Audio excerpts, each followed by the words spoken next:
easily. Mm-hmm. We're going to try to turn on and off the microphones. Oh, we're on the website here. Let me change the sheet here to brainstorming or notice. We're going to try to open up the mics as somebody has something to ask, or they can type it, either one, if they've got a comment. So they may not have a microphone. If we find that there is an issue with them, either with a lot of echo or any kind of feedback noise or something, we will have to shut them off and then have them type. But other than that, we will try to open up the microphones for everybody. And I didn't start the recording. I am guessing you did, Jim. Is that correct? I don't want to stop it. Jim said yes. Okay. All right, super. So we're doing a recording. I'm also doing a recording, and I think Jerry Sass is as well. So we should get a recording of this somehow. So you'll have, we'll be able to get notes to everybody if there's information for them. Judy, I'm going to turn it over to you. Before I do, I want to thank everybody for attending either track 1 or track 2. I was on track 2. But I was monitoring what was going on in track 1. It looks like we've had a very successful few hours, and thanks everybody for attending. I hope you got something out of this, and thanks everybody for presenting for those who did. Judy, I'll turn it over to you for the brainstorming session. Thank you, Huey. Appreciate it. I'm Judy Talor. I am the president of the Santa Clarita Valley Computer Club. I'm 2 valleys north of Los Angeles. I'm chair of the Southwest Technology and Computer Conference in San Diego. This is our 19th year. I co-facilitate SCRUGS, which is the Southern California Regional User Group Summit, started by Steve Bass, and we have about 25 groups that get together quarterly for over 15 years to brainstorm. And then I have various and sundry, positions within APCUG. This will be my 19th year of doing a President's Workshop at Southwest, where officers and members, anybody who wants to that's attending, we sit around the table and we brainstorm about what's good with our groups, what we need help with, different ideas on programs and suggestions and things like this. And we do this at SCRUGS every quarter, and even after 15 plus years, I come home with new ideas to energize myself. So that's what this session is all about. We're going to think out of the box. We're going to come up with ideas that will help you guys in your groups. But I do hope that you do go back to your next user group meeting and tell them that you had a wonderful time today at any and all of the sessions that you attended, and encourage them to attend virtual conference number 4, which we're already starting to work on. So get your fingers ready, please, and type in the chat box some areas that you want to discuss, and then we'll start hitting them.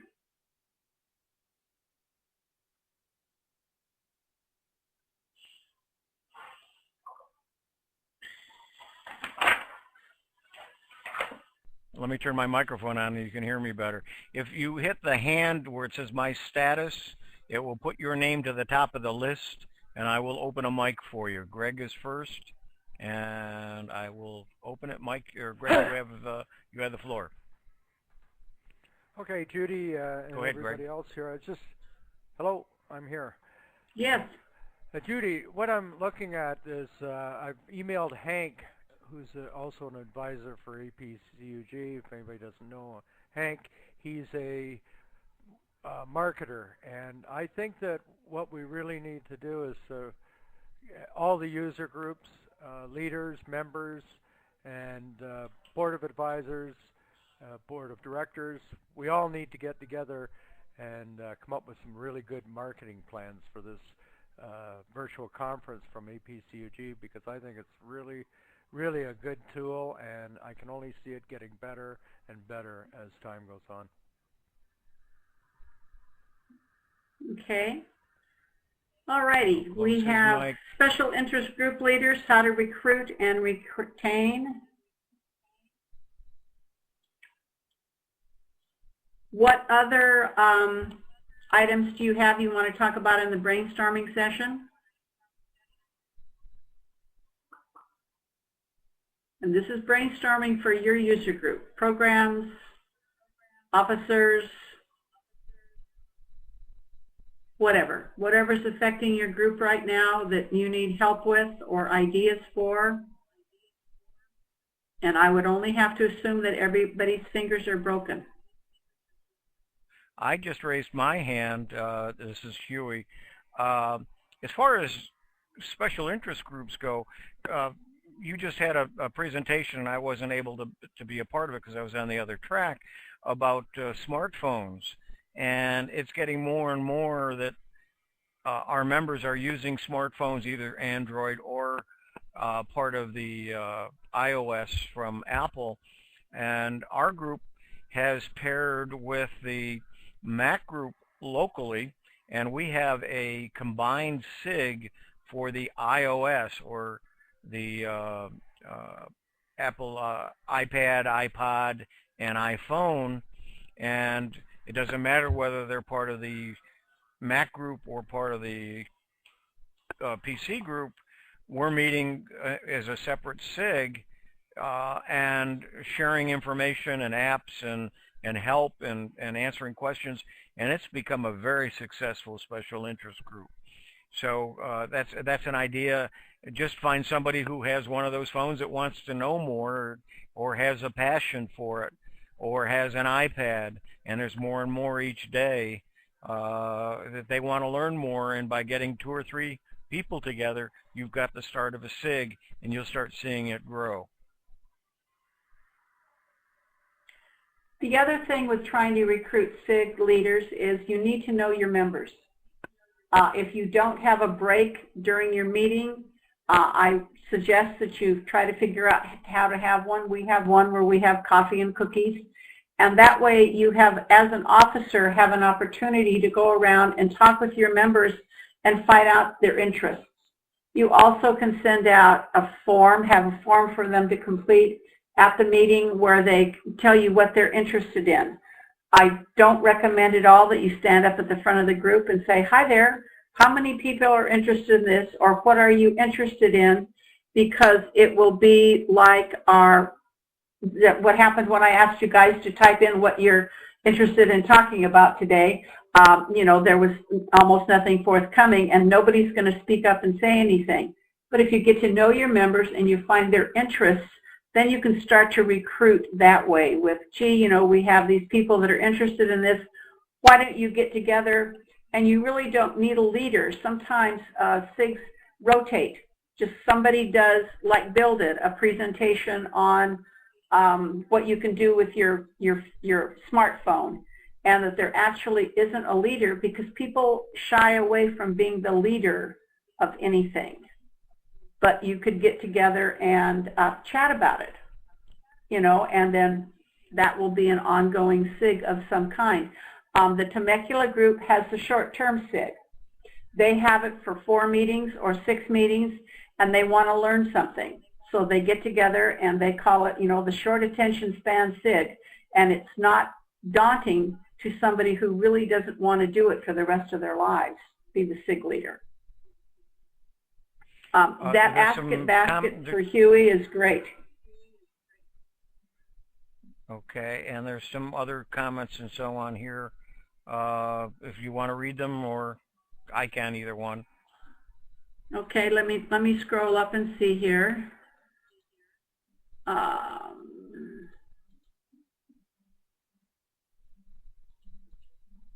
Greg talked about your Ask It basket, Huey. People are afraid to ask questions, so they have an Ask It basket. I just think that's a clever name. You have a form for them, and they can put their Q&A in there, because, again, people don't like to raise their hands and ask questions because they're perceived that somebody might think they're dumb or stupid or whatever. And I always call them clarifying questions. And so that is one of the things that's on here. What else is on here, Huey? Gabe said Mac group near Washington, D.C. has digital living, SIG targeting iOS devices. I believe at least one PC group, APCUG member, runs a joint iOS SIG with a nearby Mac group. Jerry Sass says CCS. We're having we're starting to do webinars. If other groups are doing, how do we find out? Can they be listed? Let's see, it keeps moving on me because people are adding more information here. Yeah, I know. That was my problem. If other groups are doing, how do we find out? Can they be listed on the APCUG website? I do a digital photo SIG, in which I'm doing through iLink, so it's being posted on the iLink sessions page. We're going to have to find a way to make these available, this information available on our website, so that they can be posted. Another way for your local groups, we just started adding to the meetup.com site for our group, and it was like, I think $72 for 6 months to have a page there, so people in the community can see it as well. Steve Costello said program ideas come from all kinds of places. Watch your papers and contact people you find things of interest. Check with government entities for tech-related presentations. Have 4 or 5 knowledgeable members from Q&A panel. Another idea that I've mentioned, go to meetup.com and find other groups in your area and solicit them for speakers. And go to some of their meetings so they get to know about your group, and then bring some of their members in to talk to your group. Francis Chow says, Bob, your internet connection might have hiccuped. Okay, sorry about that. And Don Singleton says, all recordings except this session, of course, have been uploaded already. Handouts will be uploaded as soon as possible, and so most of the information from today is going to be available. Go ahead, Judy. I had another thought, and I've lost it, and I'll think of it. Okay. Under the Computer Hood User Group in San Diego offers their members 2 different presentations at their general meeting. They figure that they're bound to hit more of their members giving 2 short presentations than 1 long one, because they found that if the members aren't interested in that topic, they don't come. But they usually hit everybody for the entire meeting, and one's a little bit more advanced than the other one. But the newbies are learning the whole entire time. They're listening to both presentations, and they have found that very effective. I recommend you get in touch with the computer clubs in your area and share presenters. I present, up to an hour and a half, 2 hours away from me, and I can't get anybody to come to my group because I'm, semi out in the boonies, but I'll go and give a presentation, and that helps with the groups that their members are continually giving presentations because they can't get a vendor to come in or, whatever. And if you share, you swap user group people, it's a fresh face.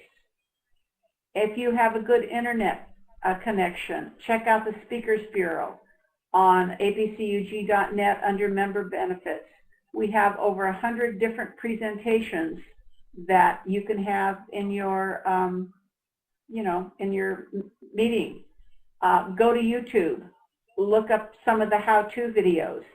Definitely check out huey.net, and his website has a ton and a half of very interesting presentation. He was telling us yesterday that there's Windows 7 step-by-step, something like that. Each chapter has a video about it on how to do whatever that chapter features. Excellent learning for your club members. And my theory is we're in here to educate our club members and get them going, trying to get them to come into the modern world with the smartphones and things like this. but it oftentimes is kicking and screaming to do that because they're still all using XP. So does anybody else have any meeting suggestions? Yes. Yeah, Judy, there's some hands up. Jer was first, I believe. Go ahead, Jerry? Jer. Good afternoon, everybody. Jerry Minnick, and I'm out here in Leesburg, Florida, Central Florida. We're associated with the Lake Sumter Community College, so we're the Lake Sumter Computer Society. We have meetings every Thursday that the college is open. We have 2 one-hour meetings. And being program director, I find that as a challenge. But let me give you some insights. Number one, I scan the paper constantly, the local Orlando Sentinel and the Daily Commercial out of Leesburg. And when I see a group saying, we give presentations on this, that, and the other, I ask them to come give a presentation to the Lake Sumter Computer Society. I've had the library come in. I contact local shops that do computer repair, and I say, why don't you come and give us a presentation? Let's talk about a subject. And oh, by the way, you can talk about your business and how well you can serve our members. And sometimes these shops even give us a discount if the members walk in and say, well, I'm a member of the Lake Sumter Computer Society. I contact the sheriff's office on a regular basis and have them come in and give presentations on cyber crime. I've talked to the library numerous times. The local libraries love to come and give presentations to the computer club. So those are the resources I use, which are the resources in my community. I go to Best Buy. Best Buy, the big retailer, they come in all the time and give presentations on what's the latest thing in Best Buy and how do you use it. What a lot of people may not realize is all Best Buy salespeople must in fact go through training in order for them to work the floor. They have to meet exams and take them and pass them, and otherwise they can't sell from the floor at Best Buy. I go to the local lawyers and I ask them to come in and give presentations on long-term care, Medicare benefits, tax advocates, wills and trusts, powers of attorney, because I believe, like Judy does, that we're a computer club, yes, a computer society, but we also need to stay up with what is in our interest, our best interest, whether it be computers, smartphones, etc. Also, I do 3x5 cards at every meeting. As people walk in to the meeting, I hand them a 3x5 card, and the 3x5 card says, do you have a question? Do you have a comment? Do you have a suggestion? And people fill them out. They don't put their names on them. I sit down with these cards. I go through them, and that's how I plan my next month's meetings. Just a couple ideas. Okay. Thank you. Those were great ideas. Bob is next. Just ahead, a Bob. reminder that I'm still available for in-person presentations. Probably one of the few still capable of doing that. These are nice. These are great for when you can't get to somebody. I'm scheduled to do something for Australia. It's being worked on right now. So they won't send me. I wish they would. And that was Bob. But now that I've got my feet wet, this is easy. Yep. I have, my hand is up, but it's really not up. Remember, October is Cybersecurity Month.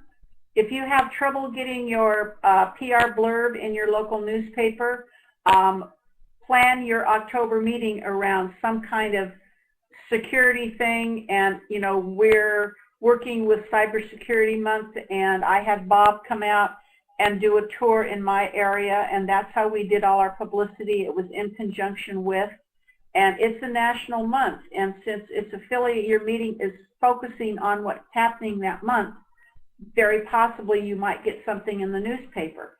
September was Disaster Preparedness Month, so I asked our city disaster preparedness office if they would send someone out to give us information about that. And she tied in computers by saying when we had our earthquake in '94 and our fire in 2007, they were out in the parking lot with their computers and yada. So she was nice enough to, put that in a, technology spectrum for us. But think about things like that when you're planning your meetings. I have the city webmaster came and did an excellent presentation on the website.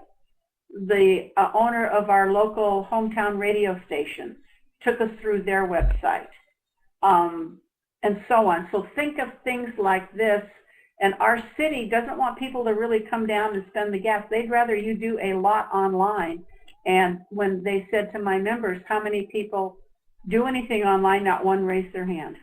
And the following month I checked, and they'd gotten their act together, and they were taking a look at the city's website and doing things that registering for activities and things like that instead of going down to City Hall.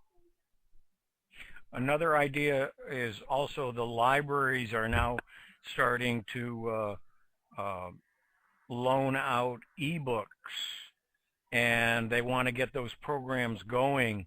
And a lot of times you can contact your library and they will send somebody out to describe that program on how to borrow books for the Kindle and for the other portable computers, the iPad and the other items like Kindles, the Nook and so on. So that's another possibility.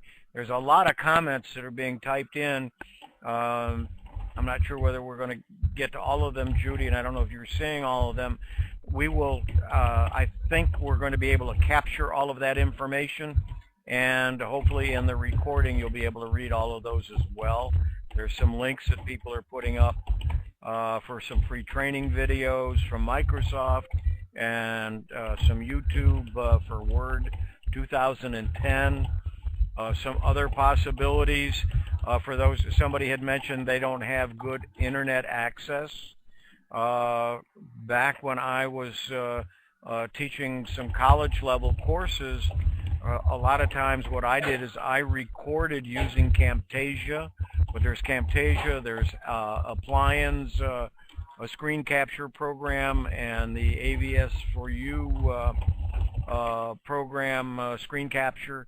You can have someone actually do a webinar or a training session, record it, and then play that at the session, so you don't have to worry about having screen captures or going out to the web. You'll have already captured those in a video, and then be able to answer questions at the end of that.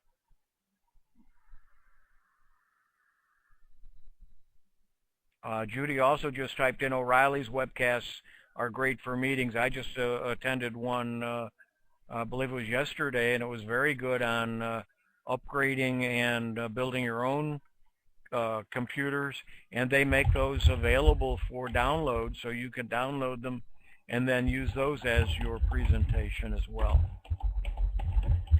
Jerry Minch is saying scan the local newspapers for other activities going on and looking for presentations.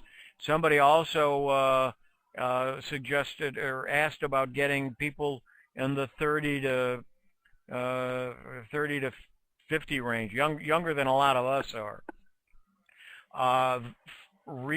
Follow the meetups that are posted in at meetup.com for your area, and try to attend some of those and bring some literature about your group. And a lot of times they'll even let you stand up and speak and talk about your group in the meetings and welcome them, and again invite some of them as speakers to get their interest. And a lot of times if they speak, they find that there's a lot in common between them and your group, and they're likely to not only become members but try to bring in some of their friends so they don't feel so lonely. and because they're also learning information. So this is another way to attract younger people.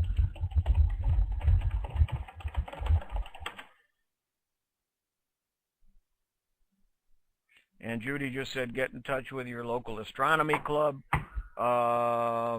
And she also mentioned, and somebody said, call the police and sheriff for cybercrime, or talk about their 9/11 system is my suggestion. ISP love to come and make presentations. Junior high school robotics teams, another idea. FBI will also give presentations. Depending upon your group, your area. Sometimes, like somebody said, that their local Best Buy won't send anybody out to their group, and yet I think it was Jerry said that his does. So in different areas, you may find some of these big box store managers or department heads are more willing to help and become a part of your group than in other areas. So you're just going to have to kind of feel it out. And when a manager changes, you can either lose or gain somebody that might be of help to you. Back to you, Judy. Any more ideas on presentations, or are you ready to go to another topic? And if so, what should that topic be?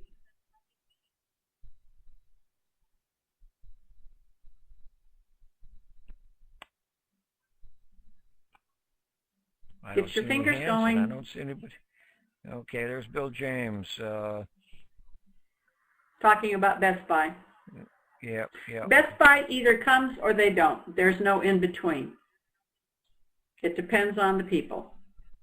Although they're supposed to be doing outreach. They are charged with doing community outreach. It all depends on who you talk to. We have a group. Oh, go ahead. No, you go. I'm just going to speak to Greg or Gabe. Okay. The Central Florida Computer Society has a group. We call it the TechSig. And it grew out of another name and another group. But we meet at a Denny's, and it's basically a show and tell for the month. And those of us who buy new toys or have problems and so on, we sit around, we have a bite to eat, and we talk about anything. It's open, and we try to make it so everybody has like 5 minutes, and we go around the room and everybody has their 5 minutes, but their 5 minutes might end up being 15. We might get into a long discussion, and it might be even a lot longer than that. We did something at the last meeting. We got talking about Roku boxes and Apple TV boxes and that sort of thing. And I also was talking about Evernote, and we got into some discussions about Evernote and some of the things or ways that I'm using it. And then other people were just showing a new a piece of equipment that they bought that attaches to their computer. So it can be a lot of different things, but it's just a show and tell, and sometimes people just say, I pass, I don't have anything this month. But you go around the room and everybody gets a chance to talk about something about technology that they've done in the past month. And then we have a bite to eat, and so it's friendly, it's fun, and and that's the kind of things that the younger people are doing. And they're meeting in some place where they can have a drink or have a bite to eat at the same time. So you might try that with a SIG, and that may end up being what you end up doing with your even with your main meetings. There are two groups in Orange County that meet in Coco's meeting rooms, and the Modesto Club meets at Denny's, and they've been meeting at Denny's for years. They have a little room off to the side, and the Cocos also have little rooms, and you encourage your people to eat, and hopefully some of them do. And then you whip out your projector and your little screen, and you're off and running with your presentation. And as Bob G says, Coco's has great food. They're Cobb salads to die for. What do you get for your money?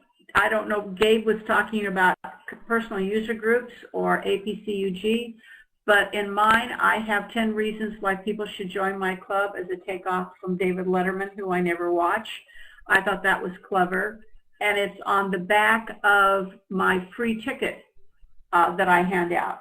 My meetings are free to come to, but when I talk to my computer students about attending a meeting, I give them a free ticket and to something that's already free, and it gets a laugh out of it. And then when they come, I give them a raffle ticket, and then I have their email information and their interests for life and where they found out about us. So if I can target then the publicity from where I'm getting the most of the people who are walking in the door. But Jim Evans' Greater Cleveland group has a PowerPoint presentation that they show prior to their meeting, and it talks about their special interest groups. It talks about past meetings, future meetings. If you have a PIG-SIG, you can put it up there. Anything that they're getting for their membership could be in that PowerPoint presentation, and it's self-running. So while they're sitting there settling down, maybe getting their coffee and their cookies or whatever, they can see, you know, information about what they are receiving for their money. And the Under Computer Hood user group has taken that idea, and he's publicizing the Southwest Conference. They're in San Diego. The conference is in San Diego. They talk about, you know, what's coming up, what's new on their website. And I see Francis Chow from Tucson said, keep your website up to date and keep adding new content. Jim Evans has a gazillion videos on his website to draw people to it. You know, there's whatever you have. We have discounts. Jereminik said, you know, contact local vendors and then ask for discounts. Well, I have membership discounts. You know, show your membership card. And I've got 4 or 5 people on the list, and that's a benefit right there because they all give a discount if you use their services. And of course, we don't recommend them or do that unless it's somebody that we know and trust. You know, that's one of the, you know, criteria for getting on that type of list. But if you sit down and think about what they get, you can usually make quite a list of what your members get for their, you know, dues. And you need to keep reminding them so they stay members. Jereminik said his society thrives because we charge annual dues that are used for scholarships to the community college for IT students. And our group, since we've stopped publishing our newsletter and only have it as in PDF form, have cut our expenses to such a point that we lowered our dues to try to keep our members and to try to gain some new members. So you might want to reconsider your dues and what people are getting for it if your expenses are down because you're not publishing a printed newsletter. That might be a reason to lower your dues or do what they do and then afford some scholarships for some school in your area. One thing you might do is cross-advertise. If you have all our Scruggs groups, I have them listed on my website with their name, their URL, a little blurb from their website about what they do when they meet, and their URL and a contact, you know, email address to get in touch with somebody. And whenever I search or anybody searches for one of those groups, my website comes up too, you know, within the first few rankings at the top, which is way cool. And we just do it for cross-advertising because we're all in this together. And I meet this, you know, second Wednesday of the month, but TUGNet meets every Tuesday. So somebody might blow into town and on the 4th Tuesday want to go to a computer club meeting. And voila, you know, if they put in that, they might come up with my website that lists that. So think about cross-advertising with the groups in your area. And again, Jim Evans has done an excellent job with this on his website, which is where I got the idea from. And I love it when, you know, people will share and you don't have to, reinvent the wheel if it's already been invented out there, which is what we're trying to do with the brainstorming session, so we can all learn from each other.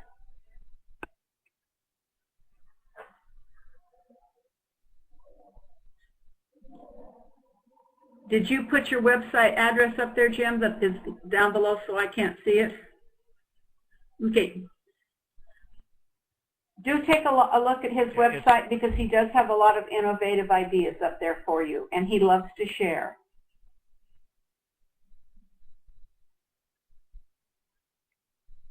And there are a few of us that are sharing various pieces of information and then adding information about our groups on Facebook or on Twitter.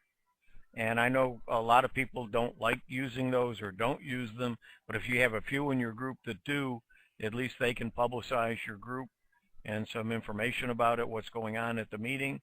I posted about this conference a couple of times on Facebook and a couple other places, and other people grabbed it and shared it and put it for their friends and so on as well.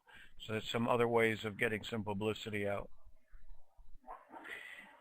If you haven't had Abby Stokes give a presentation to your group, you definitely need to get her for an online presentation. This will be the 3rd year she's been a keynote speaker at Southwest. My people just love her. She's been a whirlwind tour with her revised book, recently giving local presentations. But she has, 6 to 8 different topics that you can choose from. Or if you have something special that you want directly from her for your group, she can also do that. But check out the Speakers Bureau, and again, you need a good internet connection. But she's young.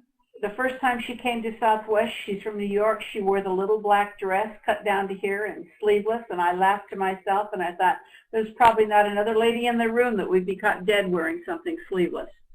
But she's absolutely wonderful, and she's upbeat and vibrant, and everybody should have a presentation by her, if not more than one during the year. And as Vicki says, it's all started out in Quad Cities area. They're the ones that found her in the first place, and then that's how she came to Southwest. That's how she came to the next Florida conference, and it all started in, what is it, Iowa, Illinois corner up there. So thank you, Vicki. Judy, George Bowden wants to speak. Okay. Go ahead, George. Hi, can you hear me? Yes, we can. Can you hear me? Okay. So I'm from Big Blue & Cousins, which is in Victoria, BC, Canada. We have about 160 members. We have a clubhouse which we rent, and it puts our budget way up there. But we have existed for quite a long time. One of the things I'd like to know is how can we continue this conversation after the virtual conference? Because I think it does a good job of bringing people together at one moment in time and focusing them. But I find it difficult to think in depth about some of the solutions to the problems that we have. So I mean, and the other thing is, it's hard to get a sense of what other clubs are. I mean, some of you have talked about meeting in restaurants and things like that. Our club has a physical presence, and I think that we've had other groups participate in our group because of that, and actually join into it. I mean, the Linux group here in town, I don't know if they're going to continue as a separate group or fold back into our club, Big Blue & Cousins. But we are dwindling members and aging members, and finding younger people is a difficult thing. I think a communications plan that includes more than just a website, that includes social media, emailing, to bring in younger members. There are several active groups that I see coming through Meetup, and we'll be inviting some of them to come and talk if they want, to put on their resume that they've given speeches or actually taught a course. We don't pay our instructors, but I think there are some benefits to them. Of Courses are a big part of our club because we have a lab of computers, and we teach courses that way and supplement our income by half. So that's about all I got to say. Greg West is your advisor. His was the next to last comment there. He will be doing a brainstorming session with the Canadian groups.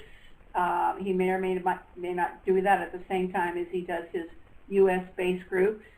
But look for that, and it will be the same kind of thing that we're doing here. I'm the chair of the Board of Advisors, and they are all tasked to have at least one brainstorming session every year. California, we just had our second, and we'll be having more because Cheryl and I like to do things like this. But look for that, he will be doing one of these exactly like this.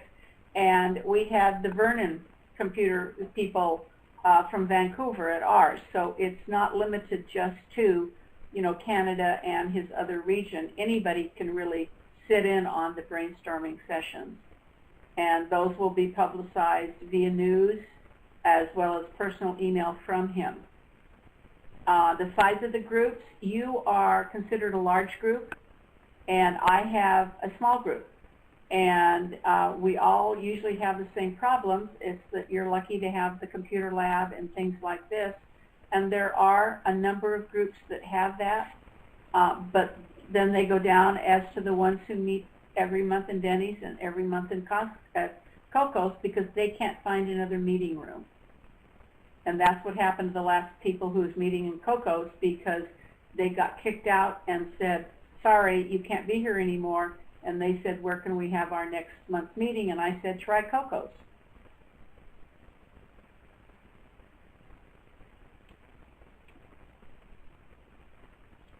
And Greg has his email address down there if you want to get in contact with him and get a dialogue going. That's what the advisors are there for. We're here to do stuff like this for the user groups.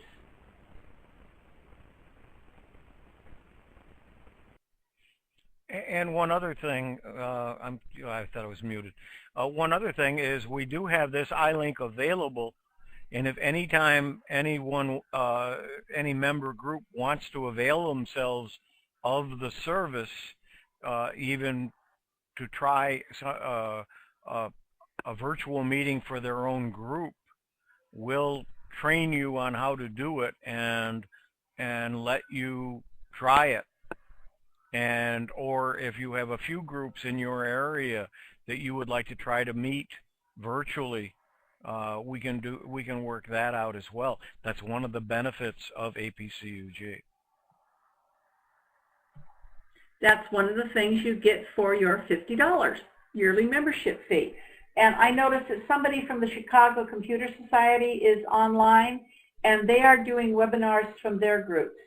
They have, I understand, a lot of little groups around the Chicago area, and they are doing, webcasts as part of their outreach to them with their presentations. I get invited to them because I am on their email list, and one of these days I'm going to take the opportunity to dial on in and hang out with them and see what they do in Chicago. But iLink is free. I don't know whether they pay or not, but it's free. iLink's free to you guys, like I said, as a benefit of membership.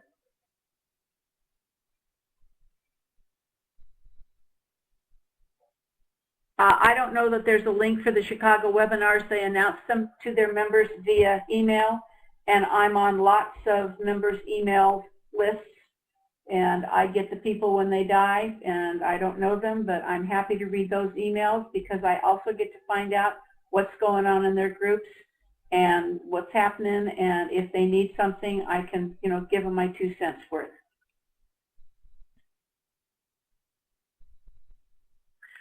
Judy, Don and I had talked once about putting a calendar up on apcug.net and look around and see there's also a Software Freedom Day, and we had a group in Philadelphia do a big, or in Pennsylvania rather, do a really big number on that, and they got some good publicity about it. and we did feature it on the first page of apcug.net under, that's for what user groups are doing. So that would be, 3 things that we would have, but if anybody has any other activities like this during the year that computer clubs could get involved in and uses a PR hook and also as a hook to get presentations, shoot me an email, and John and I will put that calendar together and get it up there.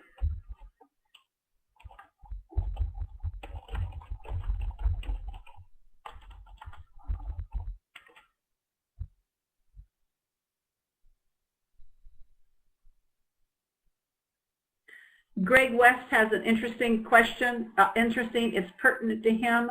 One of the groups in his area is talking about folding because the officers have been there, done that too long, and nobody really wants to step up to the plate. And we're banding about what in the world we can do to help them to try to keep them going. That's happened to 2 groups in California, and Scruggs has banded together and they're help them in any way they can. I make a presentation to one every other month so they don't have to worry about programs that much. And we'd really like to keep them going, and they've got some people who would, but we need ideas on, what to do, how to go, whatever. So if any of you guys have been through this experience and have brought your group back from the ashes, we'd love to know how you did it.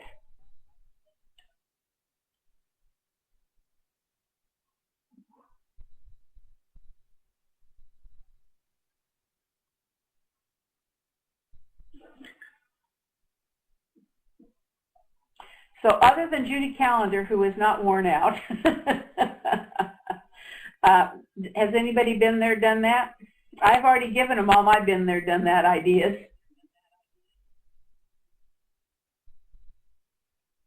Okay, George, how do you transform?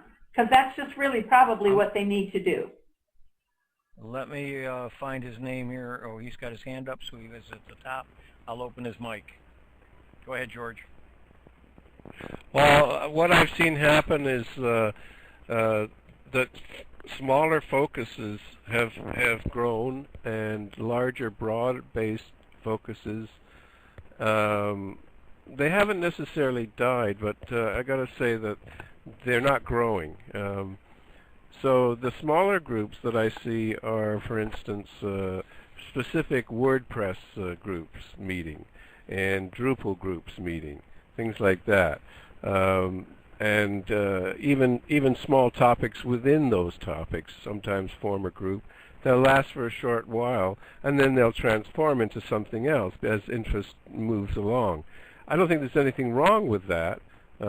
Most of their interest comes from people wanting to promote their businesses or things like that. In terms of whether they're a member, I doubt that they are members of APCUG, though. No, they're not.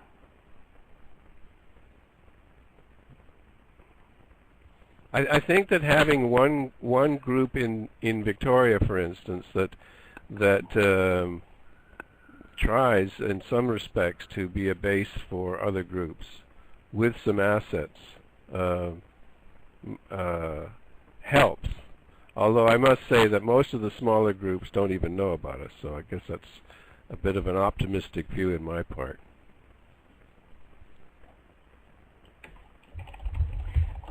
One of the problems with the groups like Drupal and WordPress and some of those smaller special interest organizations, they're made up of the people that we'd like to get in, that 25 to 50 age group.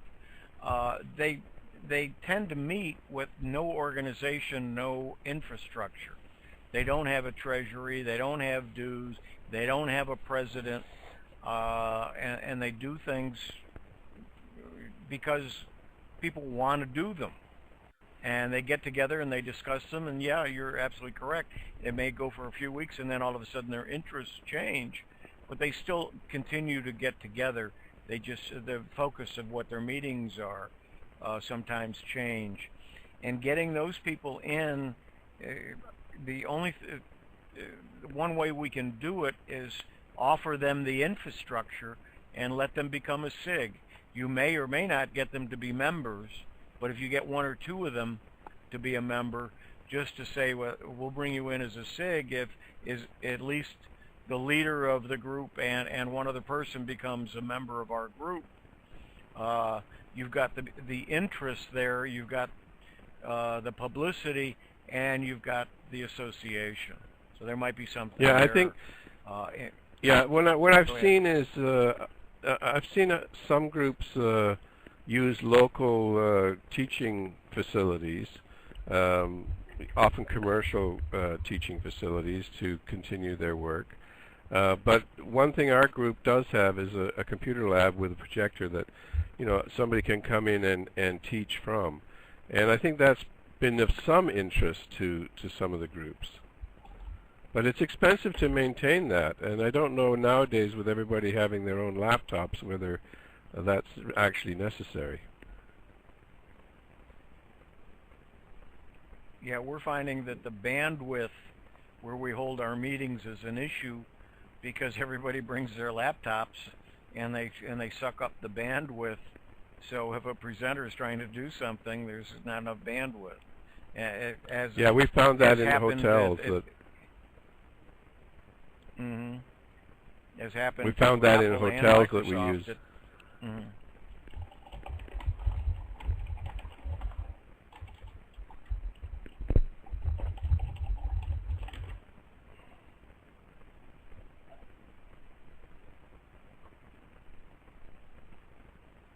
Yeah, what is hackerspace? I've heard the term, but I don't know what it means. So.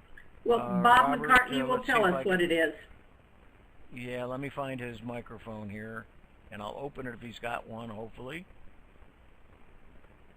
He may not have one. He may have to type, because I'm unmuting him, and it's muting right back up. So he doesn't probably have a mic, but if he could type what it is, we would like to know.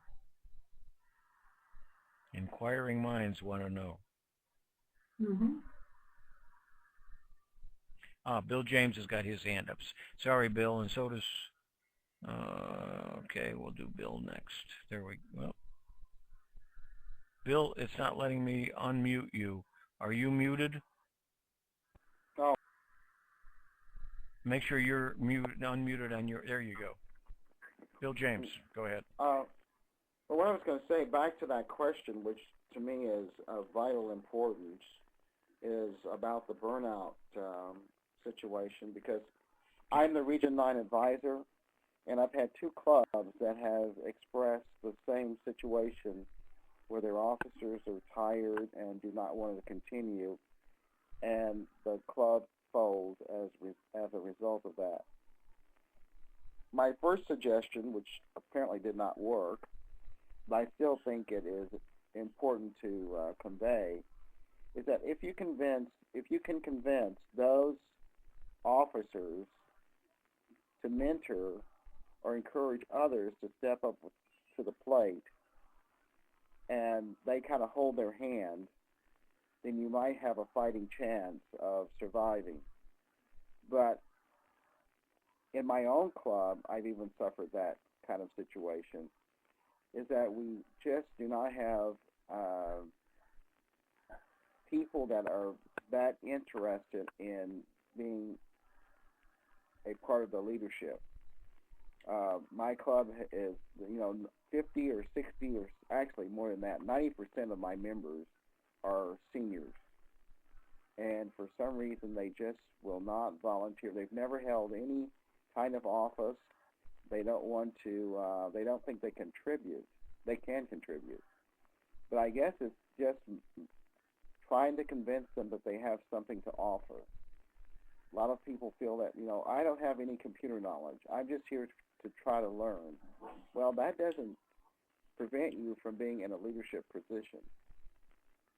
So I don't know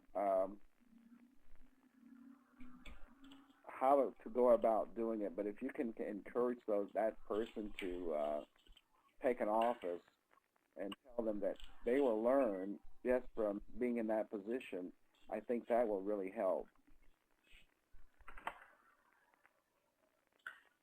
Also, if you would have if they would work with somebody else on a co-basis. So you have two people doing whatever it is that needs to be done. There's a group in Oregon that have had co-presidents for years. They alternate. So, you know, theoretically then they only have to do something 6 months out of the year. But they're always there to support each other. I mean, their blurb in the newsletter is always by both of them. So, you know, that's an idea. Years and years ago, my techies were the officers in my group, and they turned to me and then they said, hey, you run the group, we'll be the techies. They're all gone. I'm still running the group, but now I'm one of the techies too. But, you know, the theory is you do not have to be a techie person to volunteer to do something, you know, unless you're going to be the head tech. You know, and people don't understand that. They use that as an excuse. I don't know much about computers. That's not viable. You don't need to know much about computers to help run your group, because it's just like, you know, the Kiwanis Club or the Lions Club or the PTA, for Pete's sake. You just need a core of people that can keep it going. Now, there's always people that that will volunteer if they have someone to hold their hand. They just feel insecure, and that insecurity is the thing that we really need to fight against. Try to encourage them, and for God's sake, don't criticize. If you criticize, then I think you need to take over the job. Look what Betty has down there. She changed it from president to chairperson and VP to co-chair. Many people won't be president. One of the groups down in Texas is they have a chairwoman to even, you know, say she's a lady. You know, I think that's great because, oh my gosh, I don't want to be president, but chair maybe sounds a little less threatening to them. And it's really the threat of, oh my gosh, I can't do that. So chair would be a little bit, you know, softer. Judy, I hate to interrupt, but I think time-wise, somebody just brought it up. We've all been going, or most of us have been going since about 1 o'clock this afternoon. There's been a lot of really great information, and it's been a good discussion. But I think we should call it a day and think about a lot of the things we've talked about, and then as we hold the brainstorming sessions with the regional advisors and some of maybe just do another open one for everybody if we've got some interest. We can put some things together, and of course in a couple of months we've got another virtual conference coming up. But I think a lot of us are kind of tired and would like to call it a day. We're past our point. We've actually overstayed. And I'm going to turn it back to you as the chair of this group, and you can decide. But I'm fading, and I think a lot of other people are. My ears hurt from wearing this headset. I think we had a great, excellent meeting. When we get these little chat things going here, if Dawn or Huey will send it to me, I'll put them in a readable, you know, format so we can get out the "you're just getting hungry, not overstayed" stuff like this. And if you send it to me, I will send it out to you guys too. This will supplement the video of the session. So thank you so much for participating, and we hope to see you again in July. And when we start sending out the information, we really want you to send it on to your members. Maybe you could all meet at somebody's house or something, and one of the groups did that at our first California brainstorming session. They all met someplace, in fact 2 groups did, and they all sat together and enjoyed a little pizza and were on the session. So thank you so much for attending, and goodbye. Thank you, everybody, for attending and participating, either as a speaker or as an attendee. or just with your comments. And we hope you had and spent an interesting afternoon. Thank you.